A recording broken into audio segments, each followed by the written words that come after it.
Good afternoon.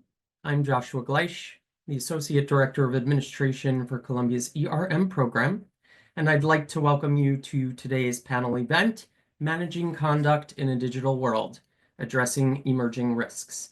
If you have any questions, please feel free to post them using the Q&A function at the bottom of your screen. Questions will be answered at the end of the event. Before we begin, today's event is our final panel event for the spring semester. However, we will continue to offer our risk management seminars every Friday and Saturday. Please keep an eye on the website for future events. And now I'd like to hand it over to today's moderator, Penny Kagan. Thank you, Josh. Thank you for organizing this event. I'm really thrilled to be part of it. And I want to thank everybody who's joined the webinar today on conduct risk. If you don't know me, I'm Penny Kagan. I'm the moderator for the session. I currently work as a risk management consultant and have had past roles as head of operational risk in large banks, along with a stint in compliance and a risk technology vendor. We have three diverse individuals today on the panel who I'm very excited to introduce you to, who will introduce themselves shortly and will share their personal views on conduct risk, along with strategies on how to best manage and monitor it, which is more important than ever. I'm privileged to teach operational risk in Columbia's Enterprise Risk Management program. The discipline has been a passion of my lifetime, and conduct risk is certainly a driver for operational risk. And the more experienced I become, the more convinced I am that conduct is a driver for operational risk events, along with compliance. It's worth noting that we last did a conduct risk panel for Columbia's ERM program in December 2020, which seems ages ago. It was in the middle of COVID when the markets were volatile as they are today, but of course for very different reasons. Tom Ballack, who's with us today, participated in that panel. So welcome back, Tom, who's dialed in from London. We're thrilled to have you. It's also worth noting that volatile markets can drive conduct, especially in the trading and sales and wealth management financial sectors. And we have two people here who are very experienced in wealth management. Accordingly, today's topic is more timely than ever, and we will be discussing not just what conduct risk is, but also how to monitor and manage it. So let's get started. I'd like this extremely qualified and experienced panelist to introduce themselves. So why don't we start with Tom, and then followed by Arona and then Karina. So Tom, would you like to introduce yourself? Thank you very much, Penny, and hi everyone. Thanks to Penny for inviting me again. I must have said something right last time. I've spent too many years, I guess, in this area, about 10 in regulators in the UK, and then 15 as a consultant looking primarily at non-financial risk and conduct as a sort of major risk stripe that I really focus on. And that's been my life for the last 10 years. So I'll leave it at that and pass on. Thank you, Tom, and we look forward to actually getting the UK perspective. So Arona, you want to introduce yourself? Yeah, thank you, Penny, for having me. Very thrilled to be here. I am currently at Citibank for as the risk management officer for the wealth business. And before this, I worked in UBS also for their wealth business. So in the last 10 years, conduct risk has been part of my existence. So I am thrilled to share on this topic with the group. Thank you. Thank you. And then Karina, last but certainly not least, go ahead. Thank you very much, Penny, and thank you to the students for joining us today. My name is Karina Volbovsky. I am a senior vice president in the first line of defense at City National Bank right now. I have spent over 20 years in JP Morgan on both first and second line of defense, and have done a very quick stint with Silicon Valley Bank before we collapsed. So I certainly am a strong believer that conduct risk, along with other risk stripes, are an extremely important part of our financial services system. And I'm thrilled that we're doing a panel on this and that we are bringing attention to this very important part of the risk management overall. Thank you, Karina. So why don't we start with defining what conduct risk is? I mean, how do you define it? Oh, I'm sorry. You're right, Josh. I wish I wanted to just give examples actually, which actually help define what conduct risk is. So I just flashed up on the screen, or Josh has a list of conduct risk events that have happened in the last couple years, and you can see how large they are. I mean, the wire card fraud, if you haven't read the Financial Times expose on it, it's very fascinating on how things could go wrong there. You know, Boeing, certainly a lot of conduct issues related to its quality assurance program, and you know, also how forthcoming the company has been with its major stakeholders and customers. Wells Fargo, you know, has, you know, still, I think, recovering its reputation from the fake accounts scandal as well. And then LIBOR manipulation. I mean, these are just some examples. You can see how large conduct risk can be. So I think that helps put, you know, some sort of, you know, metrics around how large a conduct risk event can be. So thank you, Josh, for putting that up on the screen. So why don't we actually start also now following up with a definition, and how do you define conduct risk? And then how do we know it when we see it? Like I just showed you a list of events, which, you know, we felt like they are conduct risk events. And why don't we start maybe with the same order as the introductions, and start with Tom, then followed by Aruna and Karina. So Tom, you want to start with an introduction? Thanks. Well, I suppose I can give you the standard definition in one sense, which I think originally did come from the FSA back in about 2007, which is that it was the risk that an organization or its employees engage in behavior or actions that are unethical, illegal, or contrary to the values, regulations, or interests of stakeholders. And you know, if you look around the internet, you'll find variations on that, but that's a pretty good summary. What I think for me is always really important to note is two things out of that. It's both actions and behaviors. So, you know, it doesn't have to be a deliberate attempt to do the wrong thing. It can just be the wrong thing happens. That can still be a conduct risk. And also the fact that it's both the firm and the employees. You know, this isn't just about a firm trying to do the wrong thing to make money. It's not just about employees going off and being rogue traders. All of these things can lead to conduct risks, and it's therefore a very broad and very serious risk type to look at. So Rona, do you want to follow up on your definition of conduct? Yeah, to add to what Tom is talking about, having worked in UBS and Citi, the definition is very similar. It's, I would say, the firms and employees' conduct that result in adverse client outcomes or jeopardize the market integrity. So there's that element of, yes, firms, employees' behavior, and who are the victims. So that's the starting point. And then when we say, how do you know it when you see it? Earlier example that Penny, you were talking about, the Wells Fargo is an example, right? Client have been harmed. The LIBOR manipulation, the market integrity has been jeopardized. So you know it. And similarly, Boeing clients have been harmed, you know, to mortal kind of results. So I think that's how you see it and you can define it. And then earlier also, Tom talked about the firms and employees. I think what we can talk about is firms' conduct could be because the firm have unclear roles and responsibilities, the infrastructure is suboptimal. So, or sometimes the firm have bad incentive structure in place that may motivate employees to do one thing or another that is to the detriment of clients and the market.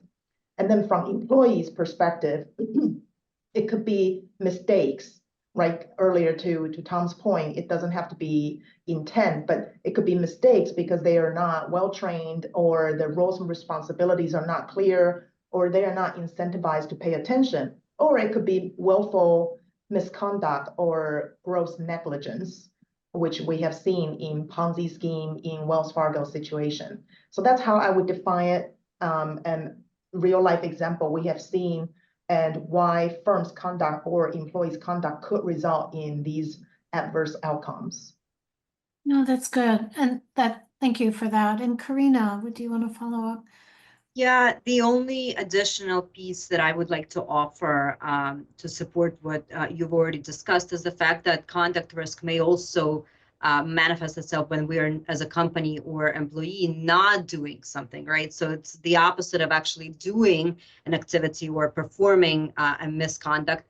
It's lack of behavioral changes or systems or frameworks in place to actually monitor, control, or identify it, and then not engaging in behavior to correct what may have been misconduct. So it's not just the conduct risk that we have, but also the risk of not having the right support structure and the right behaviors to squash it and prevent it in the future. That's the only additional piece that I wanted to offer. And that's actually interesting to think about in terms of conduct, is also not providing the right structure and support and resources to manage it. That's pretty interesting. And that gets to, I think, what Tom said, where it doesn't have to be, it can be kind of not a direct bad behavior, but kind of an indirect one as well.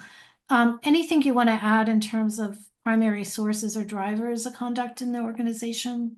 Just open it up. For me, it would be conflicts of interest. The fact that individuals tend to do what benefits them, and firms tend to do what benefits them.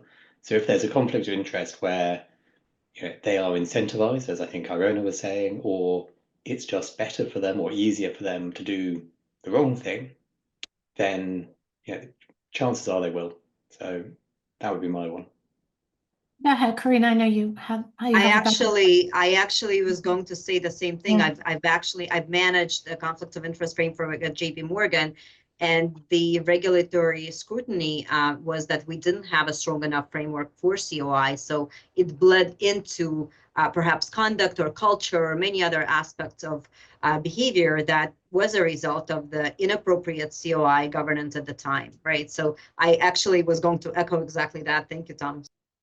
I always think of conduct as kind of doing the right thing. I mean, that's always been my motto. I've always tried to do the right thing. I don't know if that makes sense, but that's kind of always been my sort of shorthand definition. It makes sense, but I think the organization needs to put parameters and guardrails and support system in place. If your incentives are driving just outcomes at all costs, or regardless how you get there, then you're encouraging employees to have bad conduct. And I kind of think about a lot of organizations these days are looking at not just what have you achieved, but also how you achieve. That's what and how. Right, exactly. I think that's a way to help people. It's kind of like growing a tree. You want to put some sticks to make sure it's straight, and I look at it that way. Yeah, no, that makes sense. And then, Tom, what about tone from the top? How important is that in managing conduct? I mean, we talked a little bit about how, sort of not giving the right resources is really a conduct issue. How important is tone from the top?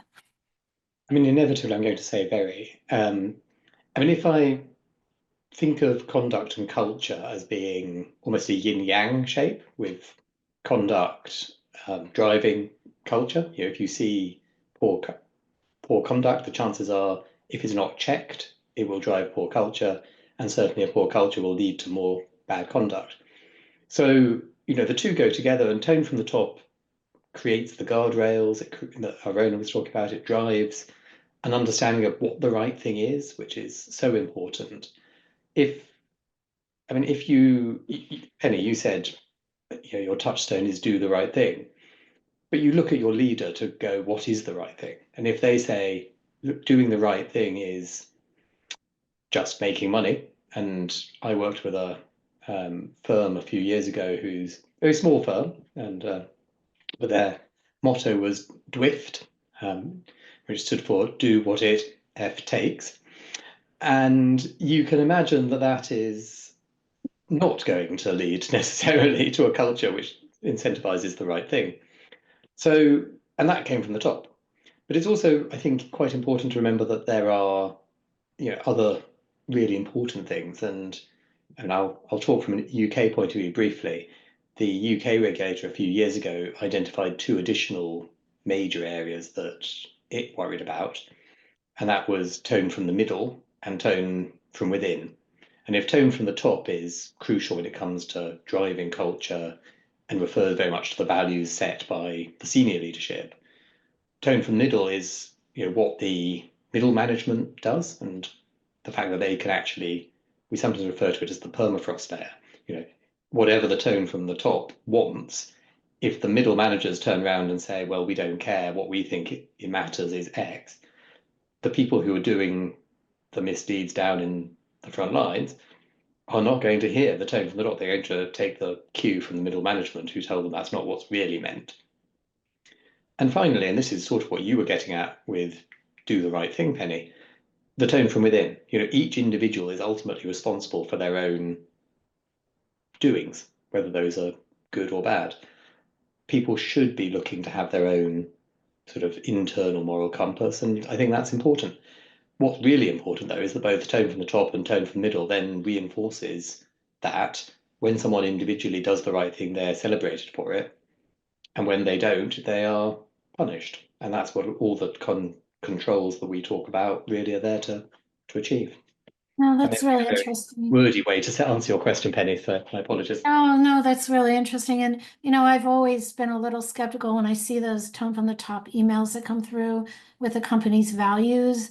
And then the middle managers are compensated in a very different way to behave very differently, right? So it's, it's not just the tone from the top, but setting the structure and and particularly compensation so that people really are compensated to do the right thing.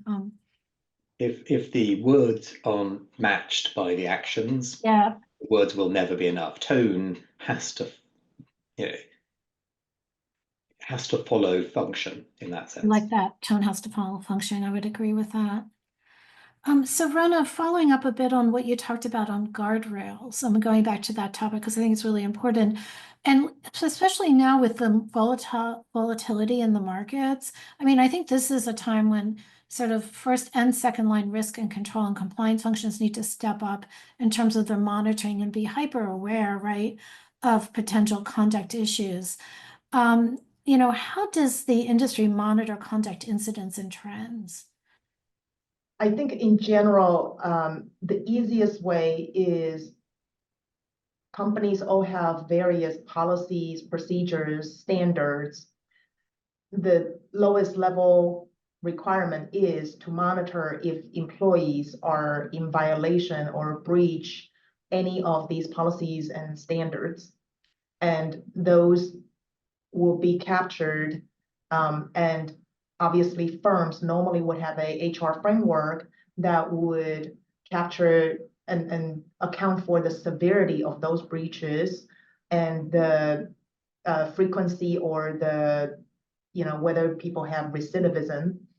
And ultimately that is at an individual level. So you can have escalation ultimately potentially lead to employees dismissal, but also at a more macro level, firms will look at whether there are hotspots or so-called subculture. Is there a particular line manager or functional head, his or her area tend to have higher per capita kind of violations, and what type of violations? So that's I think in general, the organizations are all looking at. In addition, organizations are also looking at, because earlier we talked about adverse client outcome and market integrity. So we need to look at client outcome information such as client complaints or litigation could be an indication. And in some space, we would look at whether clients are getting the fair pricing, fair treatment. So essentially to monitor our clients being unfairly treated or not getting the appropriate results. And market integrity, I think similar, all these efforts to monitor and track. Additional information include whistleblowing records and employee survey. So this way we can see whether employees feel they have the psychological safety to raise issues, and do they feel comfortable, and do they feel they are working in an organization or in a group that has indeed abide by the employee code of conduct?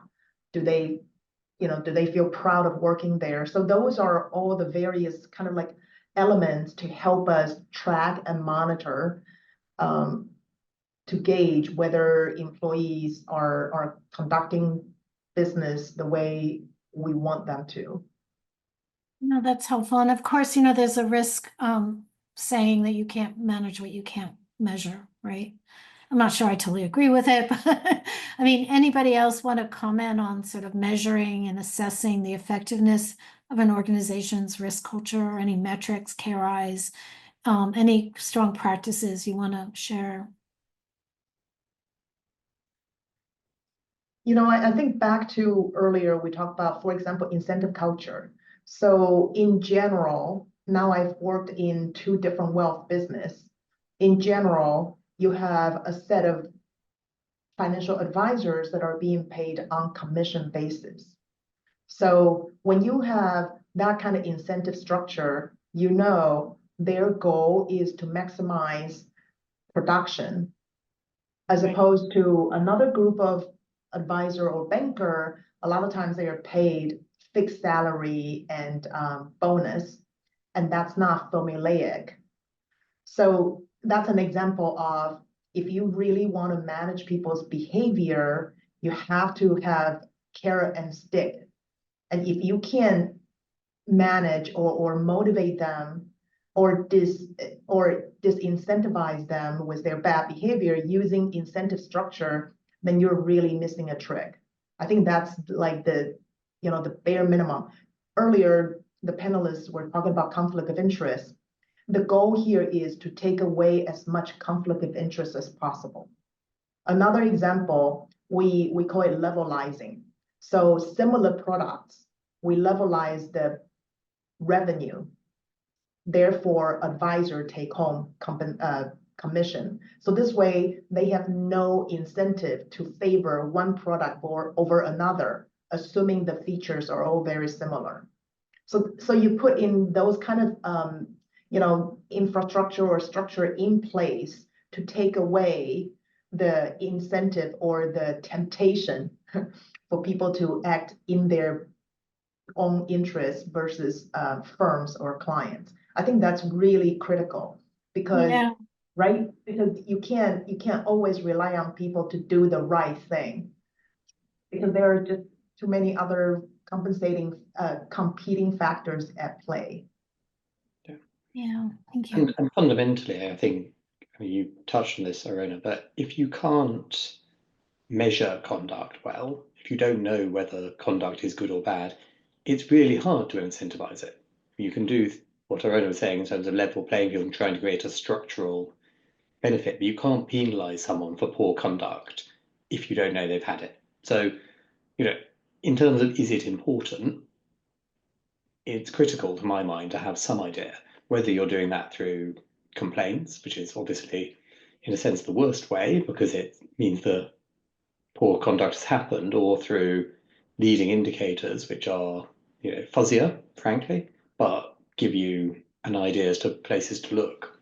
But I guess Karina's probably the person who does this on a day-to-day basis, so I should probably shut up and let her comment. No, I don't really have much to add. The only other thing that I would strengthen is that sometimes incentives aren't direct in form of compensation. And I do believe that financial services specifically has designed a lot of gift and entertainment policies, right, that are applicable to employees, where we really do need to strengthen those and make sure that they are followed through either monitoring or some sort of reporting. Where we've taken away a lot of times incentives in terms of compensation, we've left alone the gift and the entertainment portion of it. And that's where I do believe that we still have to do a lot more strengthening, because it's very subtle, right? It's difficult to measure occasionally, but that is where you may see a lot of conduct being skewed and misconduct being performed, right, by our employees. So that's the one area that I'm a big fan of. The gift and entertainment seems to be this kind of black box sometimes.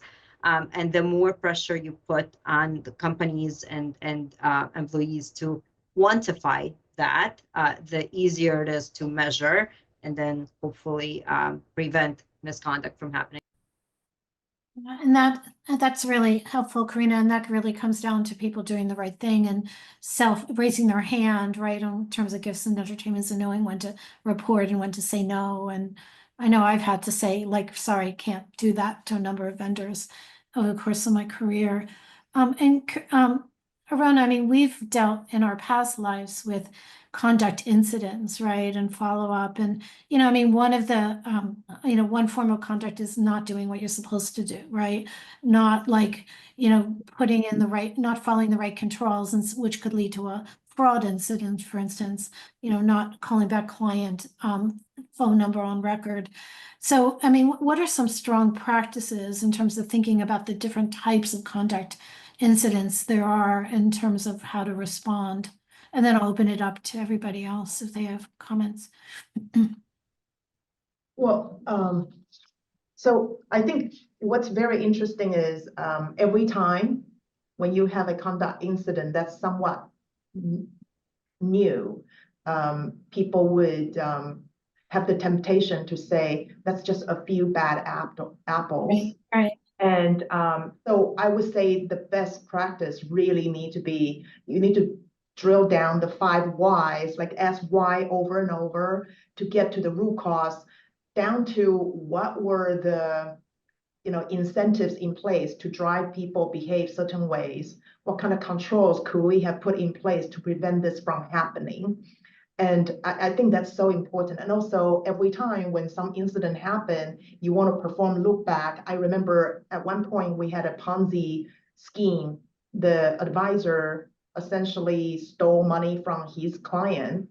And we remember there were some other events in the past. We dust them up again to look for the commonalities to see why we didn't cure it the second time. So I think that's good discipline. You always want to drill deeper, look for macro and structural issues, rather than just saying that's just a committed bad apple. I want to mention, recently I finished this book. It's fascinating. It's called Meltdown. It's essentially the collapse of Credit Suisse. And for those audience, if you're interested, you should definitely pick it up. It's basically saying a marquee organization for 160 years, but in the last maybe 10 or 20 years, they've had a lot of mishaps. And every time they just dusted or swept under the carpet and scapegoating a few individuals. But instead, they didn't think about it's their culture, it's their risk management, it's whatever leadership that didn't work.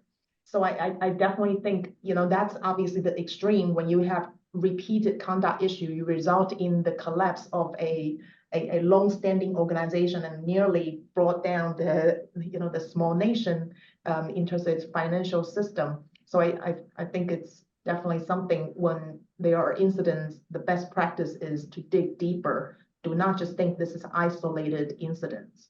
No, first of all, thank you for mentioning the 5 whys and the importance of digging deeper. When I've done that often, I found out it wasn't just what we thought the issue was on the surface, but there was, structural and organizational and cultural issues that were driving some of the bad behaviors. So sorry for that. And thank you for giving me my weekend reading. The lessons learned from Wells, for instance, I read all the reports that came out of Wells, was they didn't connect the dots. So when they identified a conduct issue in one part of the bank, they didn't actually necessarily look at do we have the same issues elsewhere, right?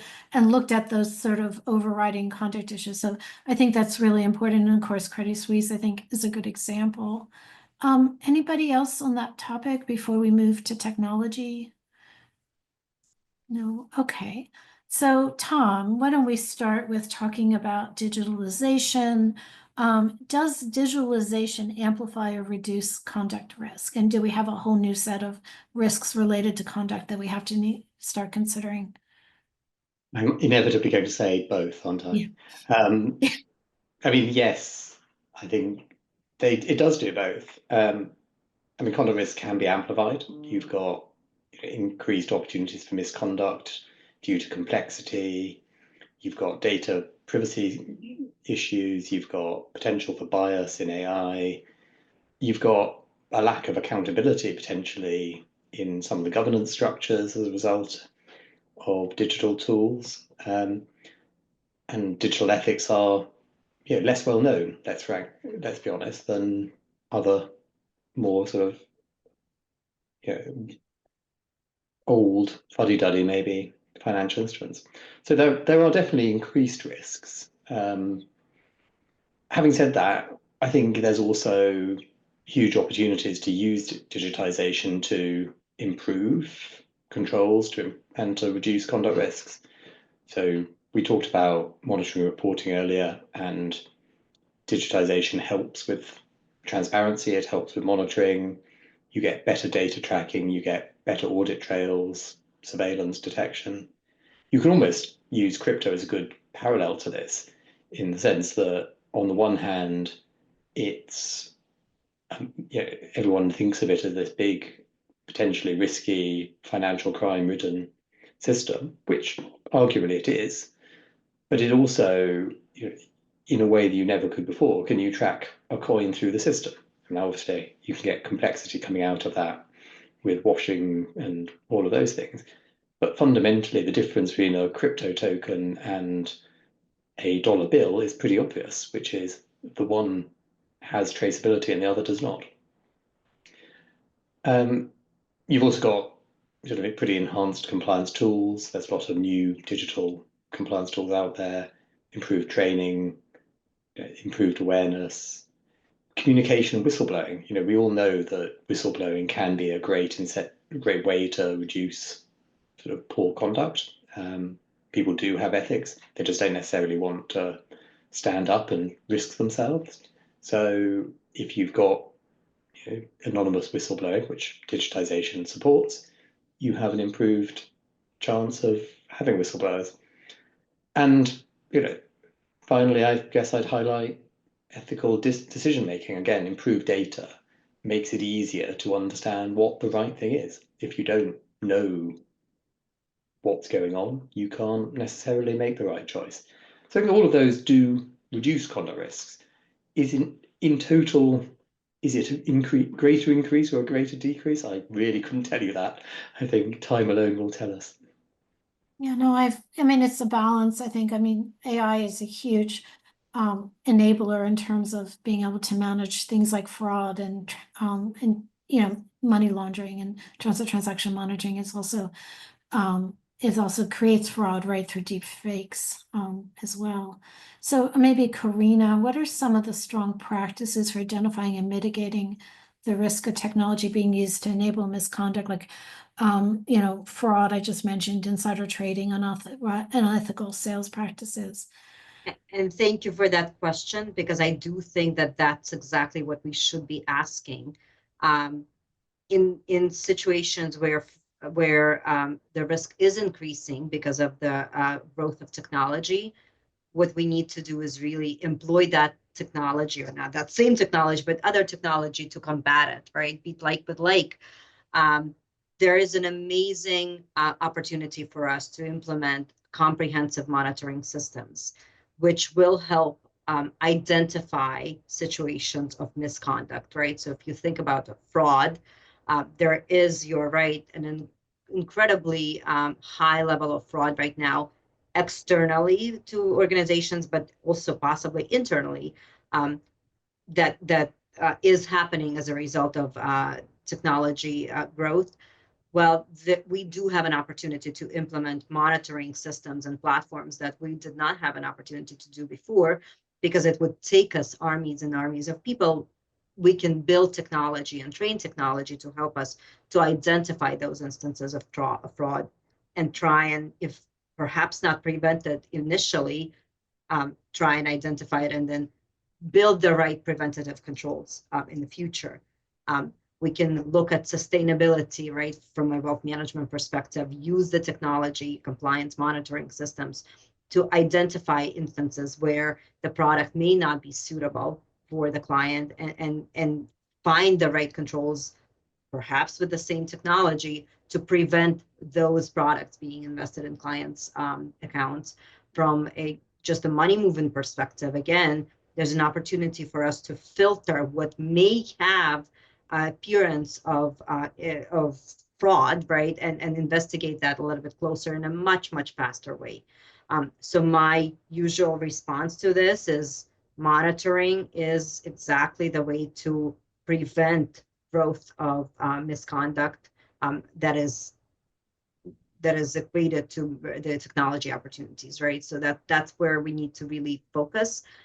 There is a plethora of monitoring systems that are being developed by various vendors, by just technology companies, right, that are eager to offer their services.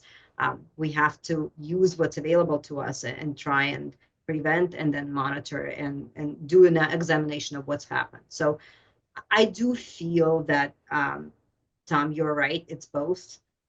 But what I'm hoping, and I'm a half glass full person in general, is that we can build the right infrastructure to help society as a whole not be subject to misconduct, either willful or unintentional. Thank you. Any comments, Tom, or no? Okay. I mean, I really hope you're right, Karina.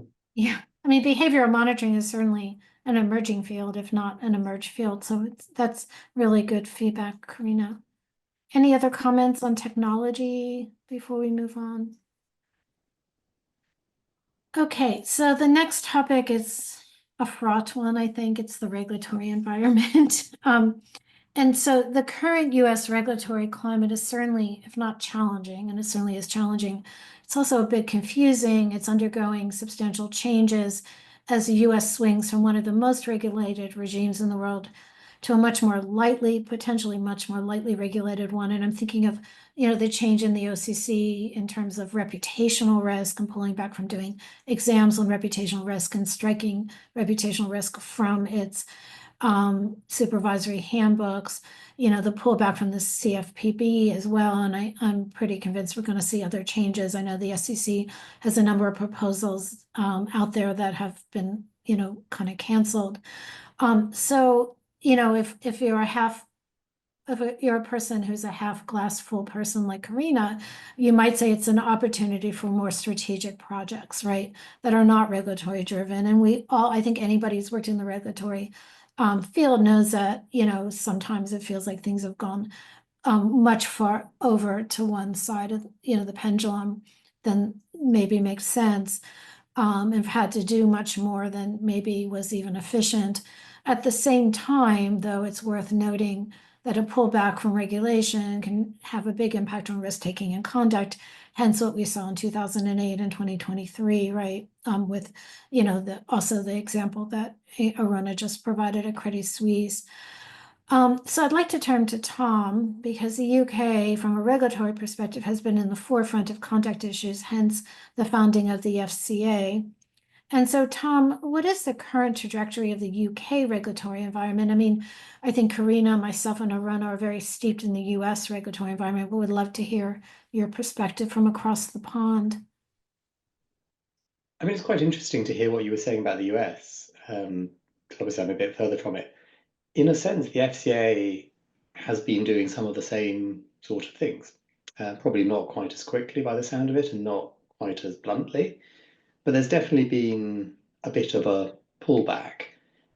Since the 2000 crisis, as you mentioned, the FCA has really pushed the conduct and culture agenda. I sometimes argue that the only reason we talk about conduct risk is the FCA was created with the name Financial Conduct Authority, and they really wanted to work out what their mandate was. So they said, well, it's conduct risk. And ever since then, we've talked about conduct risk, and I'm not sure we did at all before then.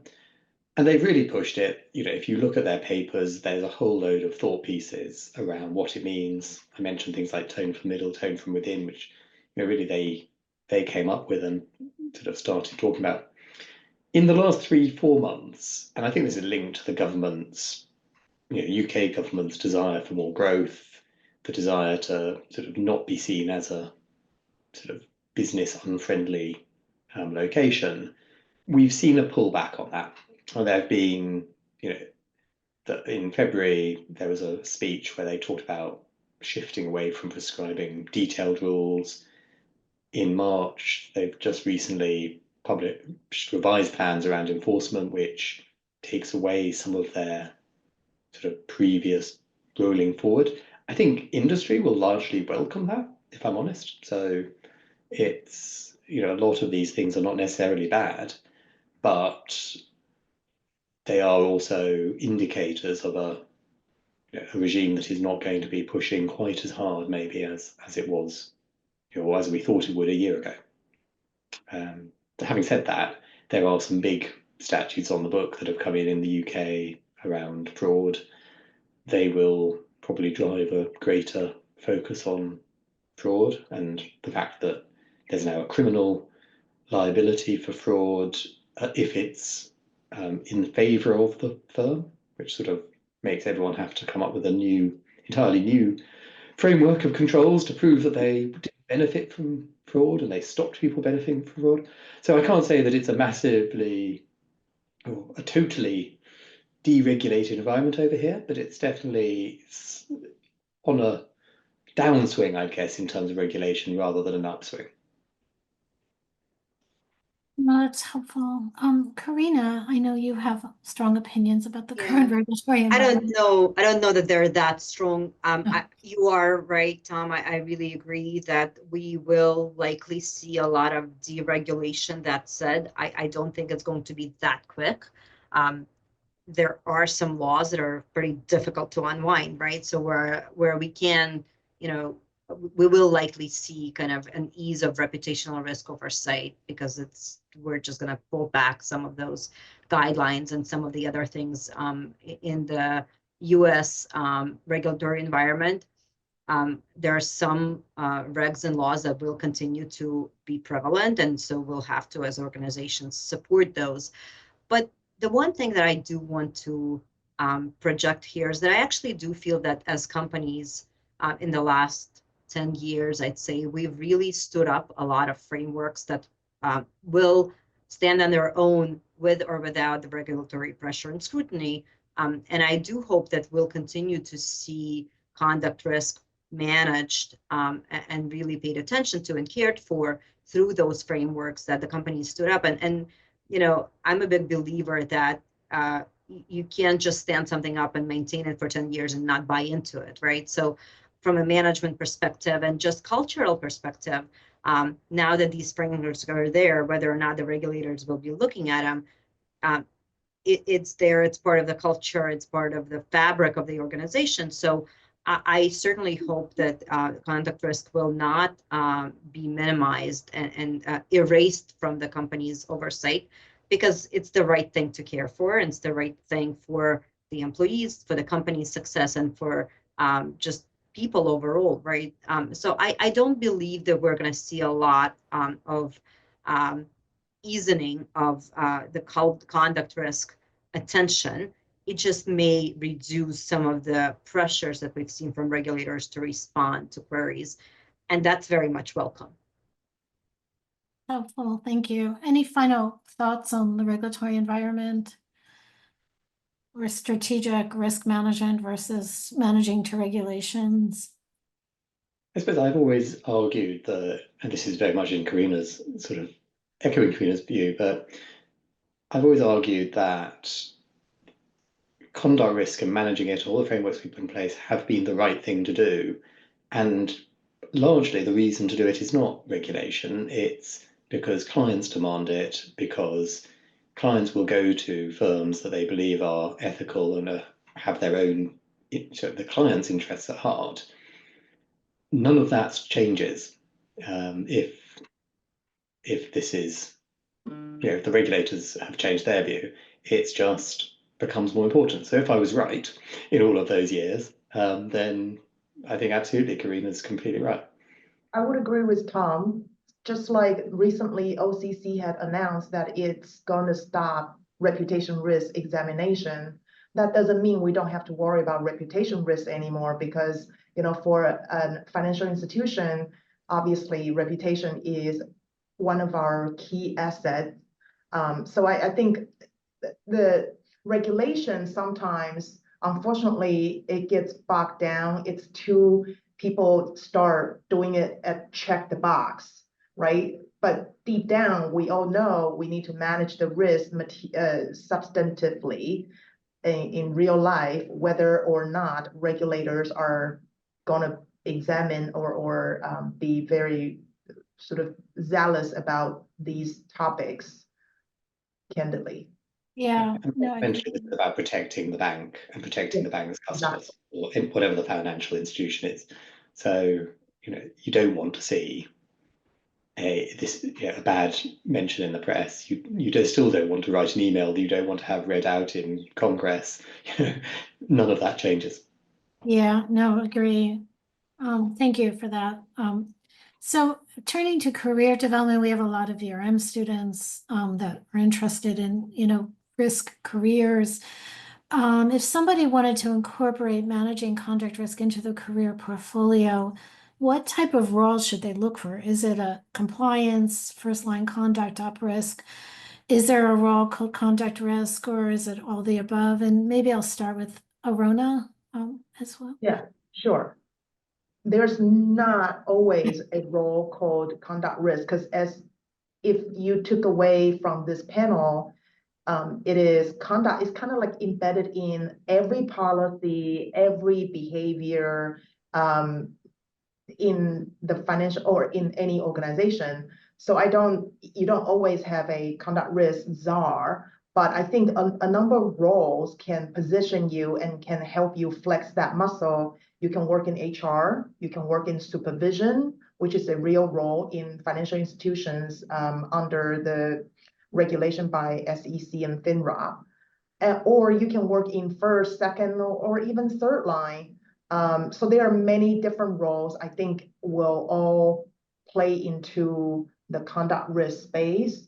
Because in essence, conduct risk is about how do you, it's the core element of business and people management, right? The what and the how, to make sure you're not jeopardizing the organization's good name.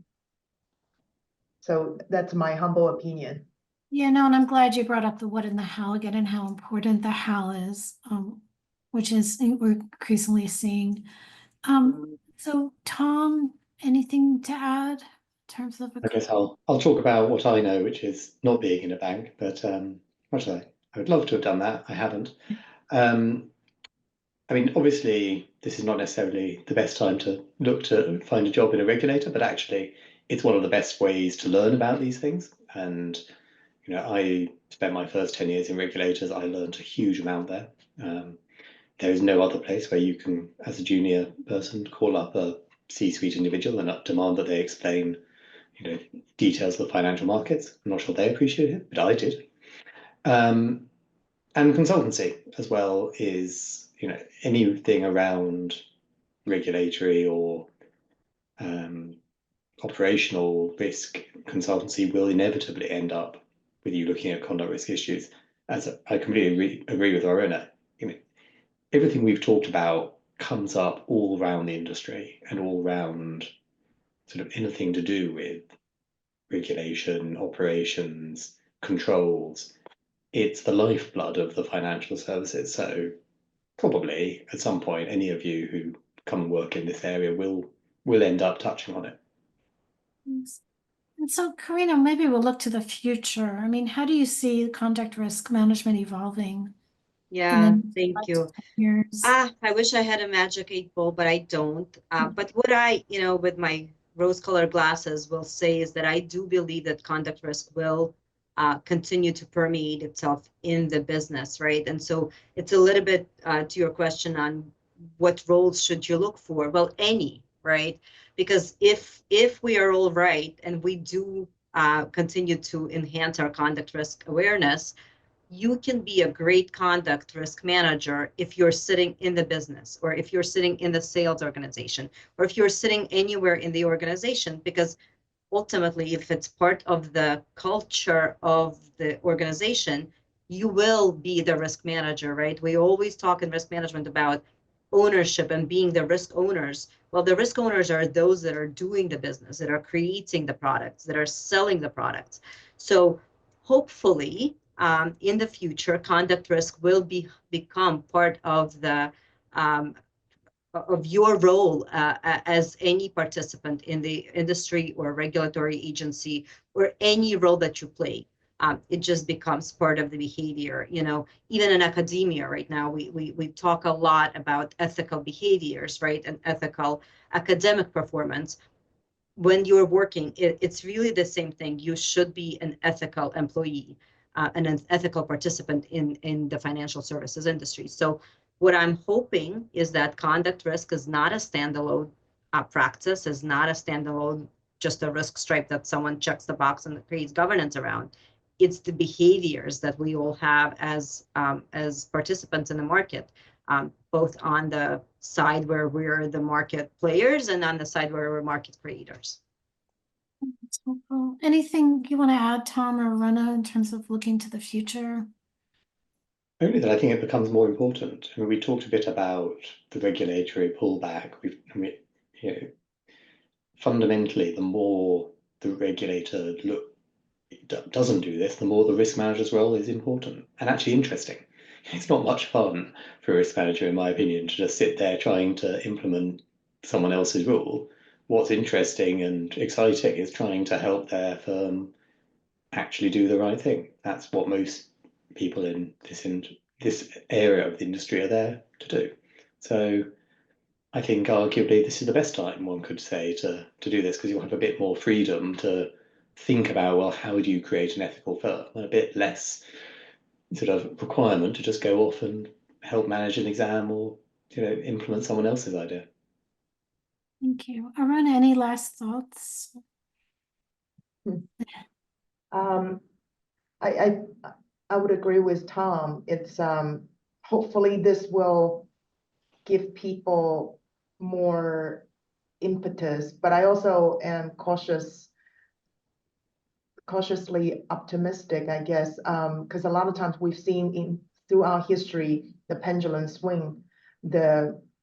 With regulation being relaxed, people go back to their animalistic behavior, and then maybe the next crisis is already lurching in the background, and then regulation will come back again with full force. So I'm torn. We'll see. Animalistic behavior, I like that though. Not if Karina's right about all our frameworks being effective. Everything will be perfect. So before we go to Q&A, and we're sort of running out of time, maybe Josh so the team, we kind of got together and we thought about what a framework would look like. Clearly it's governance and leadership. We talked about strong tone from the top, but also tone from the middle, right? I often think of it as like the echo from the middle. We talked about risk identification and assessment. Risk appetite is always important. We talked about policies and procedures, clearly monitoring and controls, using technology, right? Monitoring, having metrics, but then also monitoring the use of technology. We didn't talk much about training. We did mention culture, but training is also important. And, really emphasizing a speak up culture. Reporting, we talked about escalation a bit, and then the continuous improvement, lessons learned, doing that look across when there is an incident, connecting the dots to see if you have issues in other parts of the organization. So thank you, Josh. I think, maybe we'll just look at if there's any Q&A questions. I know a couple have come in. So one was addressed to me, but then I'll turn to the panel. So my question to Kagan is, financial services are in high competitive. So how is their strategic plans being managed to fulfill their goals? So there's a couple things to think about. One is being able to align, right, your framework and your how you manage conduct, right, with the firm's strategic goals. So to really, be aware of what they are, to look at those 3 and 5 year plans and make sure your conduct framework is aligned with them. But then, I mean, the other thing is we talked about, with regulation, moving towards more, maybe potentially a lighter regime, is it an opportunity to be more strategic? So I think it is the opportunity to think about, okay, can we automate more of our manual processes, because risk management is still very manual, right? Are there interesting uses of AI that we can use to manage and monitor conduct and risk? So it's an opportunity. Can we clean up our data infrastructure, to be able to better sort of track, the data lineages? Can we be more efficient in testing? Can we develop more AI and technology to do conduct testing and control testing? So I think it's an opportunity when we were, as an industry, so mired in manual processes and just trying to keep up with, the regulatory exams and new regulations, to really start thinking about, how can we be more strategic? How can we be more efficient? And how can we be more powerful in terms of how we manage risk? I don't know, does anybody else on the panel have ideas? In terms of the financial services are highly competitive, how does this all fit with the future question? So I think what that gets at, I mean, yes, conduct risk in a sense has, if you manage it, one can argue that it can be seen as less, firms could be less competitive. That's certainly been the argument that has been made to me a few times. I've always answered the same way, which is customers and go to the firms that are doing the right thing because they want that. So the more transparent the markets become, the easier that is. I suppose that links a bit to another question, which is you asked me, which is digitalization and AI. What's the impact? The more we see digitalization, the more we see the impact of AI, the more transparency we get in the markets, the more important it is for firms to have good conduct programs, and the less someone can just rely on, oh, well, this is a highly competitive financial environment, we've just got to make money. We actually have an interesting question because we didn't talk about the board, right? And so the question, a lot of today's discussion was focused on middle managers and sole contributors. Much conduct can be tied back to executive management. What should boards be doing to mitigate conduct risks, especially as it relates to senior executives? So I think that's interesting to think about the board's role. I don't know if anybody wants to take that one up. I have strong views on this, but I don't. Go ahead. Go ahead. Go ahead with the views, Tom. I Yeah, actually was go ahead. going to say that Aruna, in her role, might have a very unique opportunity, right, to talk about some of the board oversight, especially in fiduciary aspects. So I actually was going to see if I can punt the question to you, Aruna. Yeah. Yeah. So, for example, when I was at UBS, at one point I was the regional CAO, so I worked a lot with the board for various governance topics. So conduct risk is definitely a key element.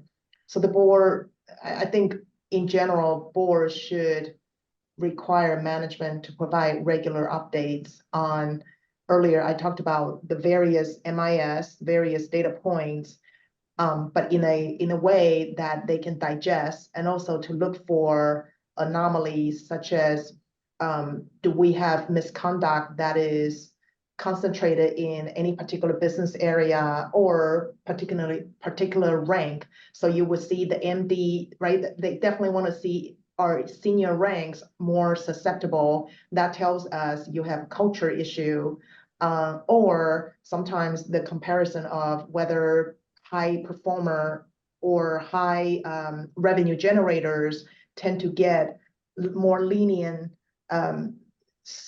sort of a disciplinary action. So the board ought to require HR or compliance to generate these reports to help them see if there are any hotspots, anomalies. And also the board should also dictate the compensation structure as well as the performance assessment principles. Again, the what and how. And if the how is not meeting expectation, for argument's sake, your rating ultimately cannot exceed certain level, and then your compensation will be capped in certain way. So I think all those are within board's purview to put the right guardrails in place to help people behave the way the organization intended. That's helpful. I mean, I think we're out of time. We have a couple more questions about how to get management support for a conduct framework, but I think to your point, Aruna, it starts with the board, right? And then putting the right guardrails in place, compensating people, impacting their rating.